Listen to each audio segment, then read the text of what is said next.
धृतराष्ट्र ने कहा, हे संजय, कुरुक्षेत्र में युद्ध की इच्छा से एकजुट हुए मेरे और पांडु पुत्रों ने क्या क्या किया। श्रीमद् भगवत गीता सार, पहला अध्याय, अर्जुन विषाद योग, पहला श्लोक, पुत्र मोह। 10 दिन तक का युद्ध हो चुका है और भीष्म जी को रथ से गिरा देने के बाद संजय हस्तिनापुर आकर धृतराष्ट्र को वहां की घटना सुना रहे हैं। अब धृतराष्ट्र बीते 10 दिनों के भीषण युद्ध का पूरा विवरण जानना चाहते हैं। युद्ध के लिए एकजुट इन सब लोगों ने युद्ध का प्रारंभ कैसे किया, कौन किस प्रकार और कब मारे गए। संपूर्ण गीता में यही एकमात्र श्लोक अंधे राजा धृतराष्ट्र ने कहा है।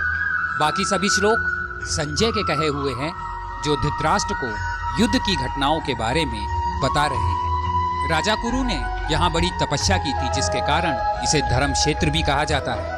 स्वर्ग के देवताओं के लिए ये भूमि तीर्थ स्थल है। यहाँ इंद्र आदि देवताओं ने तप किया था। धृतराष्ट्र अत्यंत भयभीत था कि इस पवित्र भूमि का युद्ध के परिणाम पर न जाने कैसा असर पड़े। वो ये भी जानता था कि इसका प्रभाव पांडु पुत्रों पर अनुकूल पड़ेगा, क्योंकि स्वभाव से वे सभी पुण्य आत्मा थे। बूढ़े और अंधे धृतराष्ट्र को अपने भतीजे पांडवों के साथ किए गए अन्याय का पता था। वह दोनों सेनाओं की शक्तियों को भी जानता था।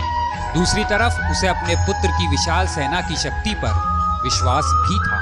यह सब कुछ होते हुए भी मन ही मन उसे अपने दुष्कर्मों के अपराध का बोध अनुभव हो रहा था और युद्ध के अंतिम परिणाम पर भी उसे संदेह था। धृतराष्ट्र का अपने पुत्रों में और पांडु पुत्रों में समान भाव नहीं था। उसके मन में पक्षपात था। अपने पुत्रों के प्रति मोह था। वो दुर्योधन को ही अपना मानते थे, पर पांडवों को अपना नहीं मानते थे। जो भाव भीतर होते हैं वो ही वाणी से बाहर निकलते हैं। इसी कारण धृतराष्ट्र को अपने कुल के विनाश का दुख भोगना पड़ा। धृतराष्ट्र की जिज्ञासा सार्थक है। कुरुक्षेत्र में क्या हुआ, इसके विषय में धृतराष्ट्र संजय से पूछते हैं। धृतराष्ट्र के सवालों का उत्तर संजय आगे के श्लोक से देना आरंभ करते हैं।